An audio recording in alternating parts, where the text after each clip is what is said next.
Hello everyone, welcome to my channel. So guys, आज हम inorganic chemistry का topic ले रहे हैं, structure elucidation of metal carbonyl using IR spectra, peak position of CO frequency in different type of metal carbonyl compound का। काफ़ी ज़्यादा important topic है, हमेशा एग्जाम में आता है, इसलिए इसको आपको अच्छे से कमेंट करके जाना है। और चैनल पर नए हो तो प्लीज़ चैनल को सब्सक्राइब कर दीजिएगा, क्योंकि मैं इस चैनल पर एमएससी के आईएमपी टॉपिक और नोट्स वीडियो और क्वेश्चन टॉपिक वगैरह अपलोड करते रहती हूँ, तो आप चेक ज़रूर कर लीजिएगा। चलिए देखते हैं आगे। और नोट्स परचेस करने के लिए आप मुझे व्हाट्सएप पर मैसेज कर सकते हैं, डिस्क्रिप्शन पे व्हाट्सएप नंबर शेयर कर दिया है, तो चेक ज़रूर कीजिएगा। चलिए देखते हैं। मेटल कार्बोनिल्स के स्ट्रक्चर को समझाने के लिए आईआर स्पेक्ट्रा या वाइब्रेशन स्पेक्ट्रा को स्टडी करते हैं। ठीक है, यहाँ पे जो मेटल कार्बोनिल्स का जो स्ट्रक्चर है उसको समझने के लिए किसकी स्टडी की जाती है? आईआर स्पेक्ट्रा की और वाइब्रेशनल स्पेक्ट्रा की स्टडी करते हैं। हमने देखा है कि जो मेटल कोवेलेंट बॉन्ड में कोवेलेंट लिगेंड मेटल को लोन पेयर डोनेटनशिप बॉन्ड बनाता है। इससे पहले जो मैंने एक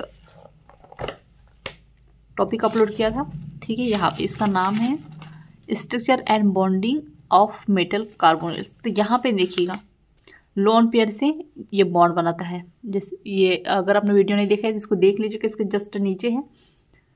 तो इसमें देखिएगा जब यह कक्षा ऑर्बिटल जब कक्षा खाली होते हैं, ऑर्बिटल खाली होते हैं, तो क्या होता है यहाँ पे ये लोन पेयर से हम इसको कवर करते हैं, स्ट्रक्चर बनाते हैं। तो उसी में ये कह रहा है, ठीक है।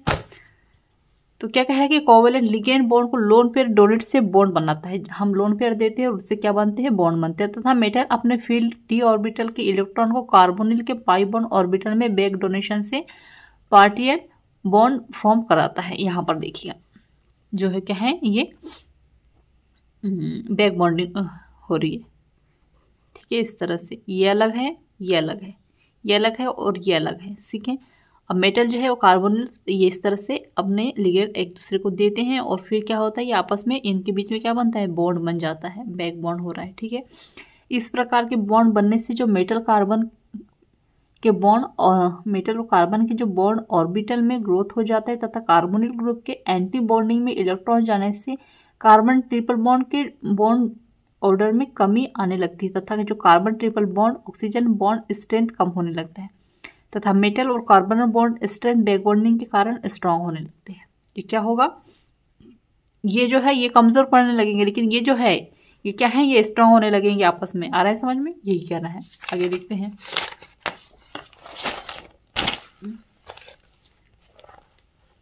चूंकि जो CO एक पाई एक्सेप्टर लिगेंड है, सो यह मेटल से इलेक्ट्रॉन के बैक बॉन्डिंग द्वारा ले सकता है। अब इन सारे स्टेटमेंट्स से सेटिस्फाइड करने के लिए हमें वाइब्रेशनल डाटा ऑफ CO की स्टडी करते हैं। अब यहाँ पे कार्बन के साथ ट्रिपल बॉन्ड में ऑक्सीजन है, जो फ्री व्यू इसका जो सेंटीमीटर होगा वो होगा 2143 सेंटीमीटर माइनस स्ट्रेचिंग फ्रीक्वेंसी। अब M single bond, CO double triple bond oxygen की तरह, तो ये होगा 2000 सेंटीमीटर -1, ये टर्मिनल है। और ये कितना होगा? ये 1800 इनके बीच में हो सकता है, 2000 से 1856 सेंटीमीटर तक हो सकता है। अब इन दोनों डाटा से समझने में आता है कि अब CO फ्री था तब इसकी स्ट्रेचिंग फ्रीक्वेंसी का मान ज़्यादा आता था, ठीक है, इतना 2100, लेकिन अब आता था, अर्थात CO ट्रिपल बॉन्ड स्ट्रेंथ ज़्यादा होगा, ठीक है इसका।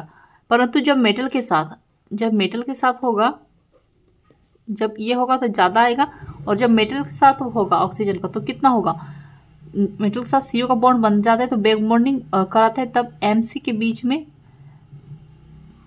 पार्टिकली डबल बॉन्ड बनता है, तथा कार्बन और ट्रिपल बॉन्ड ऑक्सीजन के बीच में बॉन्डिंग स्ट्रेंथ कम होने लगता है, MC इसके बीच में कम होने लगता है, क्योंकि मेटल इलेक्ट्रॉन CO के पाई स्टार ऑर्बिटल में भरते हैं, जो बॉन्डिंग ऑर्डर में कम करता है।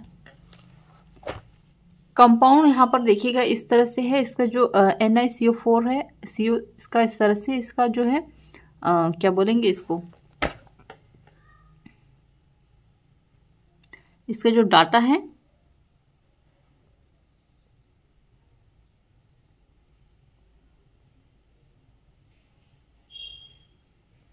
हाँ, इसका जो बॉन्ड स्ट्रेंथ है वो क्या होता है, ये दिया गया है डाटा को देखने पर यह पता चलता है कि मेटल का ऑक्सीडेशन स्टेट कम होने लगता है, उतना ज़्यादा उसके पास इलेक्ट्रॉन टेंट होगा, या नेगेटिव चार्जेड मेटल के पास इलेक्ट्रॉन ज़्यादा होगा, अतः अपने इलेक्ट्रॉन को ज़्यादा प्रभावी तौर पर बैक बॉन्डिंग करेगा, अतः मेटल और कार्बन बॉन्ड ऑर्डर ज़्यादा होगा। यदि ऑक्सीडेशन स्टेट पॉजिटिव है तो इलेक्ट्रॉन डिफिशिएंसी के कारण बैक डोनेशन कम हो जाएगा।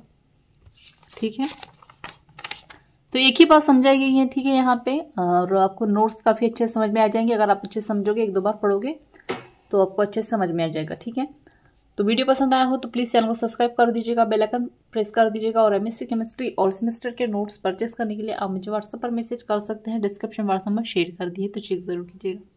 Thank you.